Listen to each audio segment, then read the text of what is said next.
LNG TV, the official media partner for the World LNG Summit Awards 2021. Well, I am delighted to be joined by Philippe Berterottiere, the Chairman and CEO of GTT. Thank you so much, Philippe, for joining us here at the World LNG Summit. I guess this summit is a chance to reflect a little bit on 2021.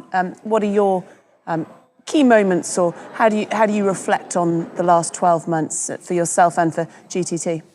Well, I think what is really striking in the last 12 months, that's first the world has rediscovered gas. And that is coming largely from the fact that many countries have invested a lot in renewables. And when you don't have enough sun or enough wind, you've got to rely on a kind of backup electricity generation system grid, and that is gas. The easiest way it's gas, because you can start up a gas-fired power station very easily, and it's far less expensive than a nuclear power plant. So we had issues at the beginning of the year in Texas with a cold wave, and all of a sudden we discovered that the state of oil and gas was very much relying on renewables and had all of a sudden no energy.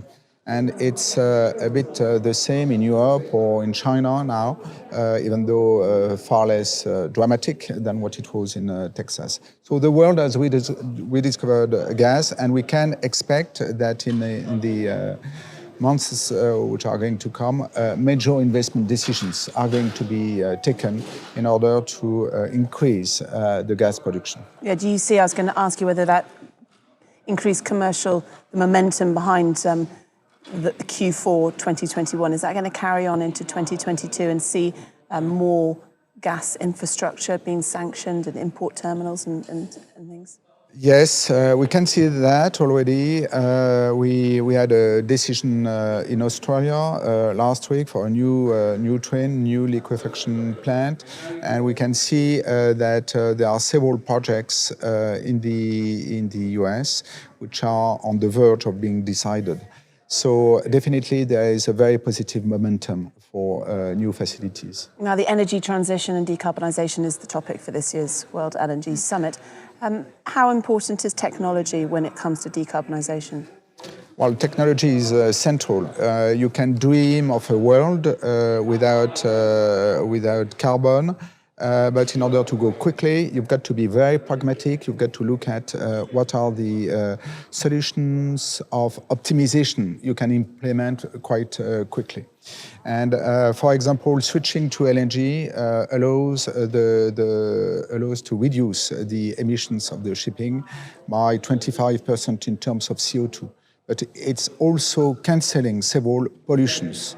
You don't have any small particulates. You don't have sulfur oxide.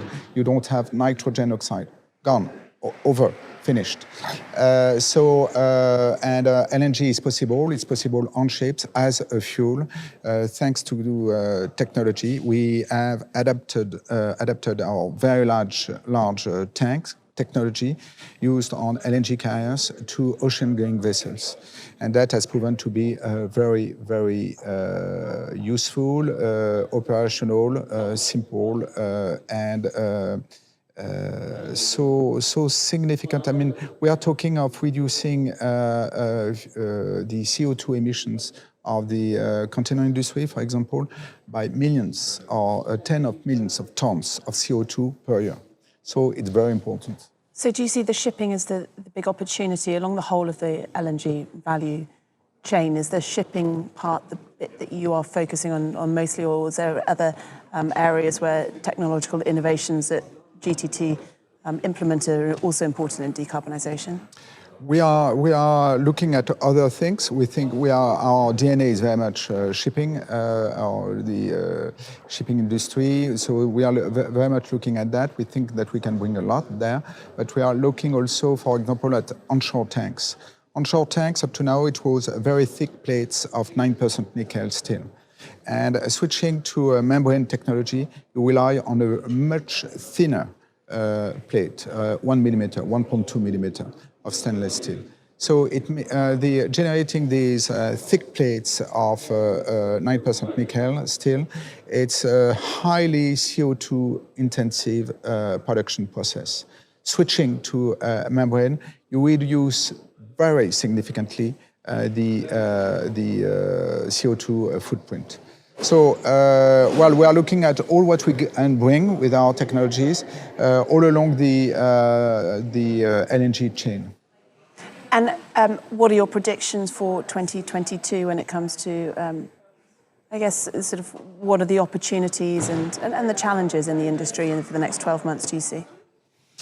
I think that a quite important challenge for us is to deal with, for the LNG industry, which is really part of the solution in the energy transition, because now, immediately, quickly, simply, without too much money, we can reduce the CO2 footprint. But there is a kind of LNG bashing around the methane slips. And our industry has to tackle this problem very seriously in identifying if there are really methane slips, if it's not, is it real? And wherever there are methane slips, we've got to reduce them. So then the LNG industry could be really regarded as part of the solution. So for 2022, we've got to do that. Absolutely, very important. Thank you so much, Philippe, for joining us this morning. Enjoy the rest of the summit and good luck for the rest of 2021 into 2022. Thank you very much. Thank you.